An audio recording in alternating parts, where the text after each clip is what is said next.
ang Liver Aid. It's liver lover, boys! Plemex. Pag may ubo o hika, Plemex agad. Basta lagundi, Plemex. Artisan Joint Supplement. Bumabagal ang galaw dahil sa joint pain at arthritis. Mag-Artisan. Plemex for kids. Mommies, agapan agad ang ubo at plemang nakabara. Pambatang lagundi. Plemex! Optin Lutein Capsule. Alagaan ang paningin sa tulong ng Optin. Kitang-kita ang kalusugan ng mata. Mga tugang, iskaramusa na sa DCGB! Iskaramusa na sa DCGB!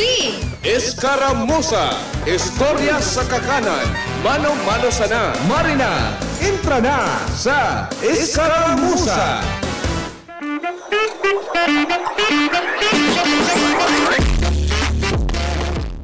Kuya Nems, day dapo nakafocus ang kamera ta.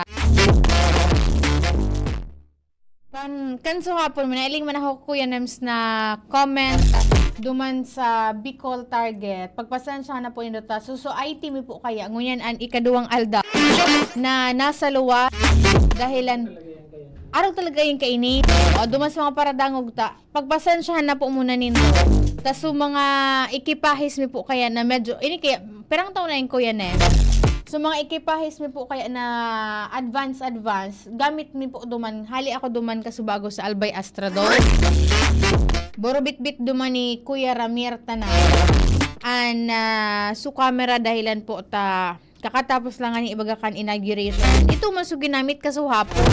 Duman okay na yun Kuya Nems, wala tayong magagawa dyan. Oh, ayot lang. Pinag-zoom ni Kuya Nems. Pero amo man giraray. Amo man po giraray. Kakatapos lang po baga ka itong suka. So hapon, suulat sa bayan.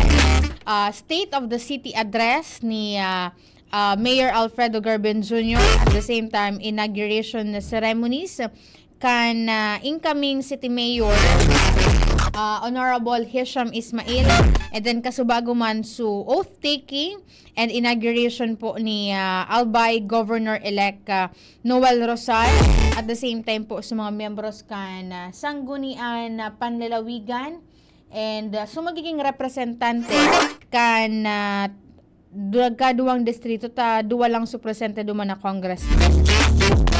Pero before pa man ito, nagkahadling na akong post sa social media na may mga may mga oath-taking na ginibo separado bago pa po itong itong grupo man ni na Governor Noel Rosal. Maray na pagkauto po sa gabos na nakaantabay sa indang mga harong. Kumusta po tabi ka mo? Ano lamang ang sinong pinagkakabisihan dyan? Medyo malumlum ang palibot. Pero pwede nang makapamaranin na linabahan.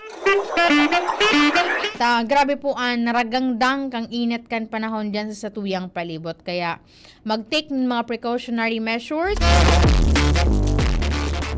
Panganing ma-sure taman na wara kita nin mo matean na ano po manahelang and syempre mas marhay po na baskog ang sa tuyang lawa. Anyways, next week una ko lamang kuya next baka day man ako igo po nin gigibuhon po na annual general membership assembly o ining AGMA an Albay Electric Cooperative. Diyan man po iyan sa Albay Astrodome. Pupunan iyan. Syempre, alas 9 nin aga. So, itong sa registration duman sa on-site. Alas 7 po nin aga. Ika po Kuya Nems, sa imong kontador, nakapangaran po talaga sa imo. Kay ate. O si ate ang pwedeng mag-attendir dyan. Si Kuya Nems, pwede. Ang rules duman kan Albay Electric Cooperative. Kung sisay po ang nakapangaran duman sa siyempre may mga bills po bagan bulan-bulan. Kung sisay ang nakapangaran duman, iyo po ang pwedeng mag-attendir sa AGMA. Bawal po magpadara nin representative. Dawa na may authorization bawal po tabi. Sabi digdi, ang pagkondukta da po kaiyan kan AGMA, ang basado man po sa Article 3, Section 1, kan ALECO Constitution and Bylaws. And apera duman sa mga apera po duman sa on-site, umapasiring po dyan sa Albay Astrodome, pwede man na mag-atindir itong sa mga registered na consumidores po kan Aleco via online, via Facebook. May kaipuan lang kamong i-scan duman sa indang Facebook na ipigpaluwas. And then, sa mga mapasariling po dyan sa on-site na dyan sa Albay Astrodome, nataltag sinta Kuya Nemski mga vehikulo tanganing magsundo kan sa inang mga konsumidores, mga miyembros konsumidores sa man iba-ibang mga lugar digdi po sa probinsya kan Albay. Sabi ni Sir Charles Kaito, ang paralegal officer kan Aleco, sabi ninda, ipapaluwas na lang daan ninda sa indang official Facebook page ang listahan kan mga pick-up point, kan mga designate po nindang mga sakayan para man po duman matawanin oportunidad na maski itong suna sa hararayong lugar, iyo po tabian makapag-participar sa nasabing aktibidad. Igo po kaya digdi sa muya ki ipigpadarang communication letter. Ito sa tigataram ni VP Henry na so mga pag may mga announcement, interruption, arog-arog ka iyan, magpadala ka mo ki itong suprinted na information. Tanganing, bako man kaya sa gabus na oras mo, ang mga anchor sa DCGB and then sa iba pang mga radyo, nagapara i-scroll ki mga social media. Mga tiga-kuti-kuti man iyan sa mga buhay. May mga trabaho pa man ang kakabisihan. Sabi digdi sa ipigpedarang surat na pirmado po ni Acting General Engineer Wilfredo O. Buksi. Ang kaibahan sa magiging agenda kan pag-ururon po sa gigibuhon na Annual General Membership Assembly o ining AGMA 2025. O ni na Kuya Nem. Day pa nga ni nasisimbag su hapot kun may mga nagkakabara sa ako kaining mga remarks sa mga post sa tuyang palibot.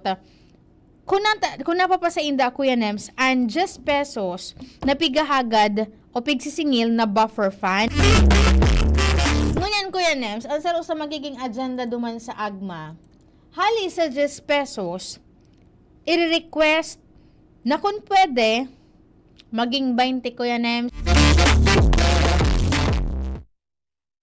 Paraan tabay ta day ko masimbag kung arog nagahagad po sila. Kaya pigi-encourage kan Aleco an Albay Electric Cooperative itong sa mga miyembros ninda na mag-attendir po dyan. Kung di ka mo makalaog, kung di nakapangaran sa indo dyan, pwede ka mo maghiling sa Facebook.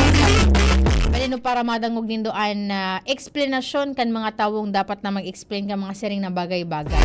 Anday lang ka mo mga ka-participate ikaw ni mga raffle Kuya Nem. So raffle duman ang gusto. Kaso ang problema, taday man sa kuya nakapangaran su Bilmi. Sabi pa duman, ang ikaduwang agenda, iyo po ang pag-ratipikar kan pag-utang nin 200 million pesos sa National Electrification Administration. Di ko pa makamu masimbag kung natatama utang Kuya Nem. Pag ako ang sinugo na pagpasaring duman, nadangugon ko Kuya Nem, so paliwanag pa sana. Di ko man mahapot si Ate Ange ka na digdi. Di ko man mahapot su paralegal ninda. Tabak ka day man sinda su qualify, su tamang tao na dapat magpaliwanag ka ito. And then ito nga ni, sa mga nakapalaman duman sa agenda, natutukaran po sa nasabing activity. And then, ang ikatulong parte, iyo po ang other matters. Susundan iyan kang adjournment. And then, ining raffle draw. Kaya nailing ko duman, durod ako lang kantidad, may manggagana Kuya Nemski, 50,000 pesos. Kaya, ang mga konsumidores, kan Aleco, na mapasiring po dyan sa nasabing venue, dapat na po magdara, nin bago o latest na Aleco Notice of Billing, o itong in short, resibo, kasabay ang anuman na valid ID with picture, arogan PhilHealth ID, SSS, GSIS, Pag-ibig, UMID, LTO, Postal, Voters, Senior Citizen ID, or any government-issued ID. Iba pa man na mga dokumento na magpapatunay kan sa indong mga identity. Sabi digdi, day po pwede mag-attendir o magpa-attendir sa paaginin proxy o bako mismong ang nakarehistrong miyembro konsumidor kan Aleco. Gigibon po tabi iyan sa July 5. Aldaw po yan in Sabado dyan po sa Albay Astrodome. sa Old Albay District sa Legazpi City. Kaya so may mga kaputan dyan, may mga concerns regarding, ang pinaka-importante dyan, sarap pa dyan sa mga pigiin ganyan dati ni na atian, itong just in case sa indo pong lugar, may mga nagigibo po unin mga illegal, itong illegal na pag-tamper sa mga metro. May nahiling ako kan Kuya Nems, pwede pala nalaganan ki, magnet pala ni Kuya Nems, nahiling ko sa post nila atian sa Facebook. May magnet na pwedeng Ate Jan sa nusunod tigpapalayap ka ini. Igalagan ko yan namski magnet, imbis ito, tighapot ko sa ate yan. So nagpapaluyad ito ko yan namskan ikot na saring kaayan. And then iba pang mga illegal na aktibidad, danganing mapababa po an bill sa indang mga resident. Bata sa kadakol-dakol na mga nagka-apprehend, kan apprehension team, kan Albay Electric Cooperative together with the PNP of course, so NBI, and then iba pang mga witnesses. Ang pinakadakol ko yan, dyan sa may parte kan First District. Ang pinakadakol ng GAD, halos kadaklan kan mga na-apprehend, iyaon po dyan sa syudad kan Tabak. Naramduman ko kuya sa press con mi dati. May naghapot duman sa mga officers dyan sa Aleco. Na since ngaya, ang pinakahalangkaw ngaya, iyo hali sa First District ngaya, baka pwede ngayang su system loss ngayon ninda Kuya Nems. So mga taga-Tarasar Distrito sa ngaya ang magbaranga-banga. Sa lugi man ngaya kami ngaya kaiyan na nasa Second District, which is yuan may pinakahababa na system loss na nairehistro. And so nakonsumo, so nahaabas man ngayang kuryente ngayon sa Second District, yun naman nila ngayon ang pagbaranga-bangaon kan mga taga Second District kan Albay. Given ngayon na may pinakahalangkaw, imagine Kuya Nems, ang bulan na nasasayang, nawawara po na kantidad kan kuryente nasa 80 million pesos. So ito total mo yan sa laog nin 12 bulan. Bilyones pesos po ang nawawara. And then ang problema kaiyanta, itong mga regular na mga nagbabarayad, itong mga responsable sa inang pigkonsumo, iyo po tabian na agrabyado at the same time nagbabarang-abanga kaiyan na mabayada.